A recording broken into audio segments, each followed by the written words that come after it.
नमस्कार, मी पंजाब डक। आज आहे 8 ऑगस्ट 2025। मी म्हणलं होतं ना 8 तारखेपर्यंत शेतकऱ्यांना काम आटपून, त्याच्यानंतर राज्यात सांगायचं झालं तर आज 8 तारखेला म्हणजे आज बऱ्याच ठिकाणी, काही ठिकाणी आता 9ला पाऊस सुरू होईल, काही ठिकाणी 10ला होईल, कुठं 11ला होईल, कुठं 12ला होईल, कुठं दुपारून होईल, म्हणून हा अंदाज लक्षात द्यायचा। पण राज्यात सांगायचं झालं तर तुम्हाला मी म्हटलं होतं ना 11 ऑगस्ट पर्यंत दररोज वेगवेगळ्या भागात पाऊस पडणार आहे, सगळ्यांना जीवदान ठरणारा असा पाऊस पडणार आहे, म्हणून हा अंदाज लक्षात येतात। पण सांगायचं झालं तर हा पाऊस पूर्व विदर्भ, पश्चिम विदर्भ, दक्षिण महाराष्ट्र, उत्तर महाराष्ट्र, कोकणपट्टी, खानदेश, मराठवाडा सगळीकडे हा पाऊस पडणार आहे, म्हणून हा अंदाज लक्षात घ्यायचा।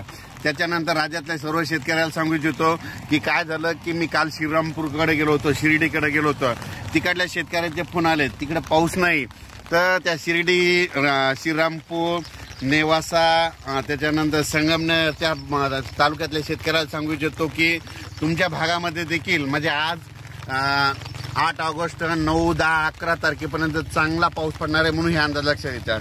त्याच्यानंतर विदर्भातल्या शेतकऱ्याला सांगू इच्छितो की विदर्भात देखील चांगला पाऊस पडणार आहे, घाटाच्या खाली शेतकऱ्याचे फोन आले होते, तिकडे देखील चांगला पाऊस पडणार आहे, म्हणून हे अंदाज लक्षात घ्यायचा।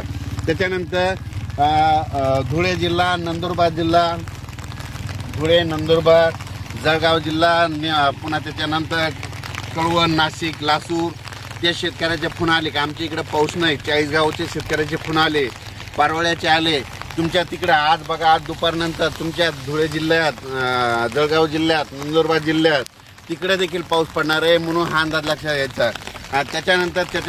त्यानंतर पश्चिम महाराष्ट्रात देखील आज म्हणजे चांगला जोराचा पाऊस सुरू होणार आहे, म्हणून पश्चिम महाराष्ट्रातल्या शेतकऱ्यांनी हा अंदाज लक्षात घ्यायचा।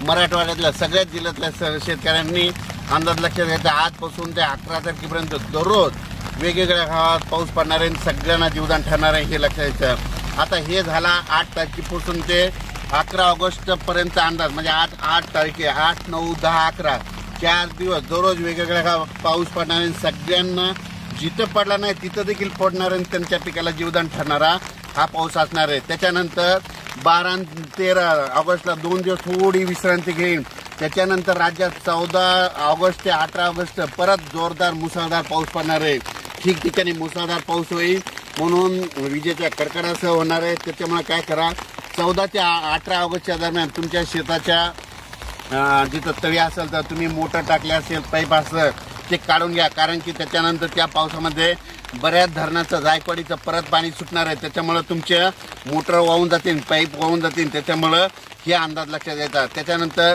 ते 14 ते 18 सर्व शेतकऱ्याला सांगू इच्छितो, मी म्हटलं होतं ना ऑगस्टपेक्षा सप्टेंबरमध्ये जास्त पाऊस पडणार आहे, म्हणजे ऑगस्टमध्ये मी म्हटलं होतं ना 14 ते 18च्या दरम्यान जवळपास 40-41,000 गावाला पाऊस पडणार, म्हणजे महाराष्ट्रामध्ये 42,000 गाव आहेत, तर 30-32,000 गावाला चांगला जोराचा पाऊस पडणार आहे, म्हणून हे लक्षात यायचं। त्याच्यानंतर आता हे 14 ते 18चा एकदा पाऊस येणार आहे, त्याच्यानंतर 25, 26, 27, 28, 29 ऑगस्ट दरम्यान एक चांगला मोठा पाऊस येणार आहे, त्याच्यात देखील 30-35,000 गावाला पाऊस पडणार आहे, म्हणून हे देखील ऑगस्टच्या शेवटच्या आठवड्याचा अंदाज लक्षात घ्या। पुन्हा सप्टेंबर महिन्यामध्ये परत दुसऱ्या आठवड्यात, म्हणजे सप्टेंबरच्या दुसऱ्या आठवड्यात पुन्हा जोरदार पाऊस पडणार आहे, म्हणून हे देखील सप्टेंबरमधला अंदाज लक्षात घ्यायचा। सप्टेंबरच्या शेवटच्या आठवड्यात देखील चांगला जोराचा पाऊस पडणार आहे शेवटच्या आठवड्यात, म्हणून हे लक्षात घ्यायचं।